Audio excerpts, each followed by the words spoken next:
niyo po kung makikinig ho ang mga senador sa protesta na ating ginagawa. Yes po.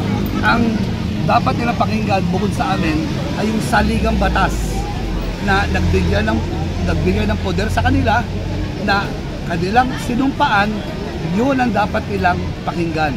Klaro naman, shall proceed with the hearing and or trial and decide. Yun po yung buod. Ilitis at husgahan. Yun po ang dapat nilang pakinggan. Huwag na silang patumpik-tumpik, huwag nang patamad-tamad. Higit sa lahat, huwag na nilang paikutin pa ang taong bayan. Alam naman natin na madami sa kanila, ipinagtatanggol ang pamilya Duterte. Tinukhang na ang buhay, tinukhang na ang kaban. Hindi po papayag ang taong bayan na tukhangin pa ang saligang batas. Salamat po naman. Salamat po. Natukhang ng mga pamilya, ang totoo niya, kasama ko ilan sa kanila rito. Andito ho yung mga pamilya ng mga napatay ho ng war on drugs. Kasama ko ho ngayong umaga. Sana ho ay huwag nang tukhangin itong impeachment complaint. Ang tagal-tagal na ho eh. Ilan ba na ho kami naghihintay? Pakisuyo naman ho, sana inyong pakinggan. Ang sigaw ng Ma'am Duterte! Litisin! Litisin! Sara Duterte! Litisin! Litisin! Ngayon naman po, pakinggan naman natin ang mensahe ng ating kasamahan mula sa National Chairperson ng Akbayan Youth at pang-apat na nominado ng Akbayan Party. Ang gustong matuloy ang trial na to. Ngayon po, ito na lang, huling mensahe. Ituloy nyo na yan. Kasi po, malakas ang ebidensya at gustong makita ng taong bayan. Ano ba ang kinatatakot nila kung inosente sila?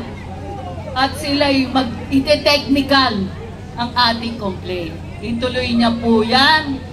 Kinatatakutan nyo ang ebidensya, alam natin. Magkabukingan na.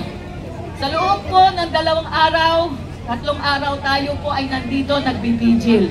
Iisa ang tanong natin, mga senators, saan ba kayo nagninindigan? Sabihin nyo na, para malaman na namin at nakalista po yan hanggang 2028. Kung sino po sa inyo ang mag-isip ay transactional, palitan, kaliwaan. Ililista rin po namin.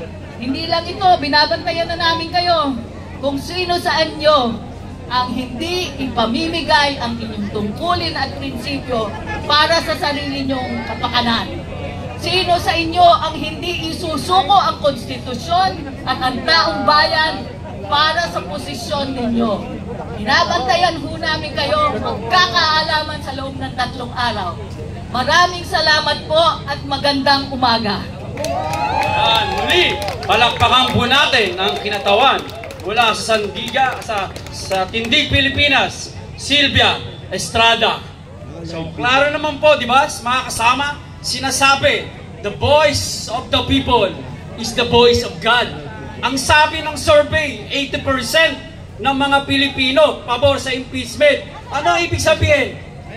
8 sa bawat 10 humihiling ng impeachment. So ano ang kinatatakot nila?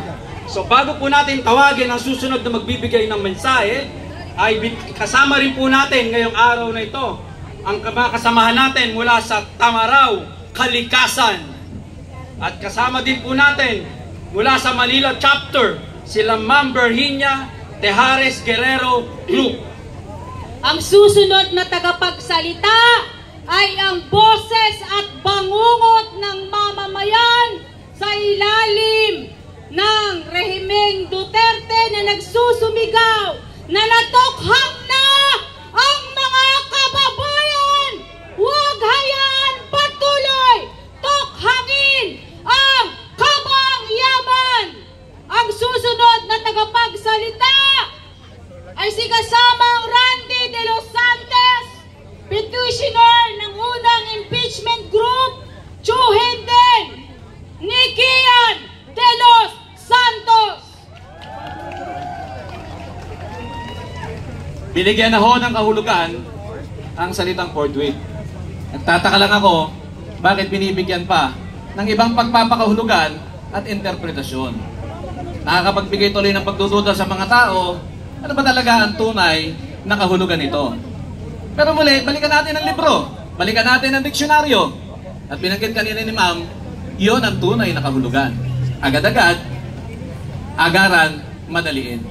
Tumagal na ho ng ilang buwan, kaya ho tayo nagkatipon ngayong umaga rito, dahil kakaisa ho tayo na manawagan na gawin na ho nila yung kanilang mandato.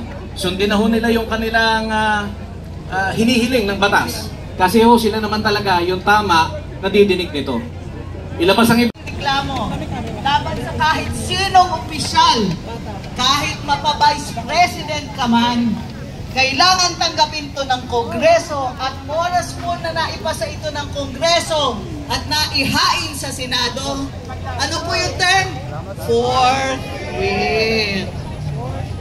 Ngayon, mangmang ba po tayo ng mga Pilipino?